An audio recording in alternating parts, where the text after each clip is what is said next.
Winning against heart failure, part two. First, let me state that anything that I say is not doctor approved. So there's no advice that I'm going to give you that's approved by a medical practitioner, a doctor, an assistant. Also,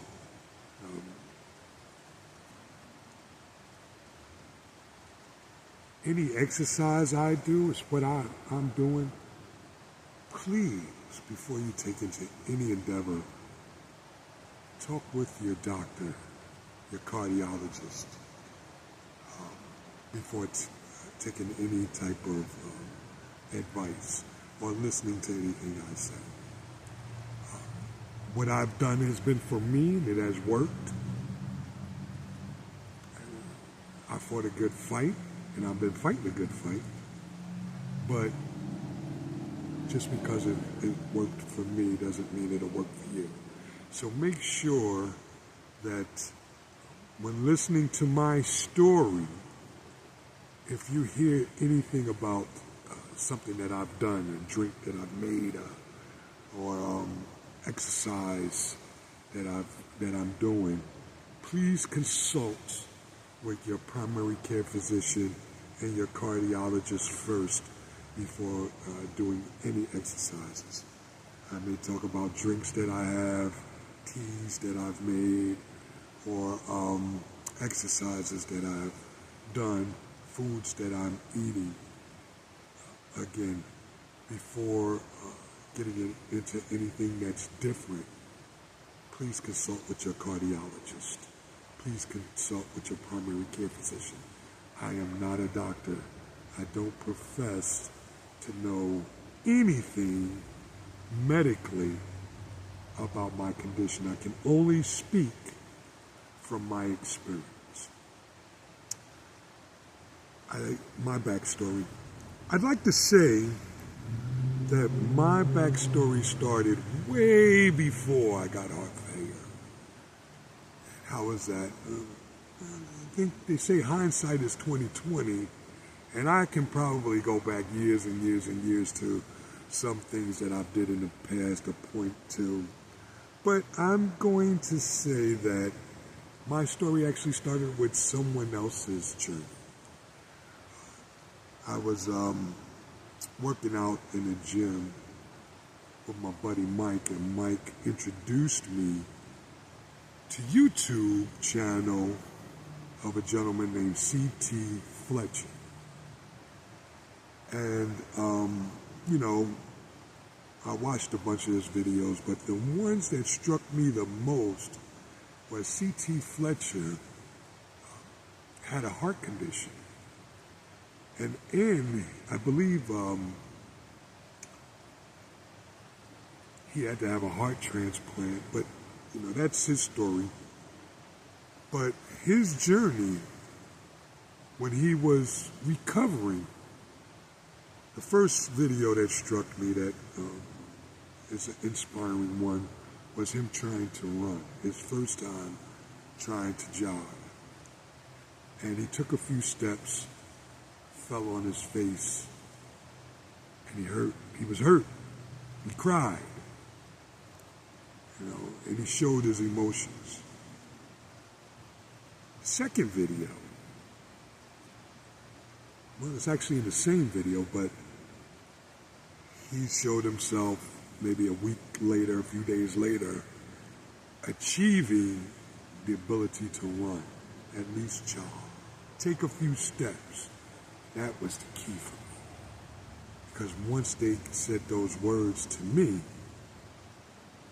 everything CT Fletcher had went through resonated in my mind of what I'm about to go through. So my story starts during COVID.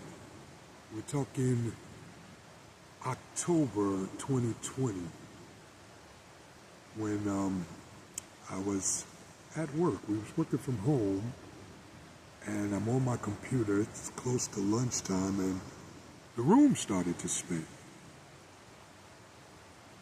Wow, my head, going through some vertigo or lightheadedness. I don't know what's going on, but the room is spinning and I can't function at work. So I called our manager. He said, hey, look, I'm going to have to take the rest of the day. I can't function. Meanwhile, my wife wasn't home. She was at work, and when she came home, first thing I said to her was, I think we need to go to the hospital. Actually, let's back up. Before that, I had, because my head was spinning, I went downstairs, I cooked me a meal, figuring I was a little dehydrated from the day before, working out so hard, sweating. Maybe I'm just dehydrated. So probably the time I should have called an ambulance. But anyway, then my wife got home, said what I said. We drove to the nearest hospital. And as I got out of the car, I'm walking toward the hospital, the emergency room, there was a security guard standing outside. And he's watching me. And I turned my head and I started falling. He caught me. I got a wheelchair, they wheeled me in, took me straight to the back. First 12 hours, but the first thing said to me, threw an EKG on me, the emergency room nurse said, how long have you had AFib? I said, what? Huh? What's AFib? What's that? He said, you don't know you have AFib? I said, no. He said, you do now. You have AFib.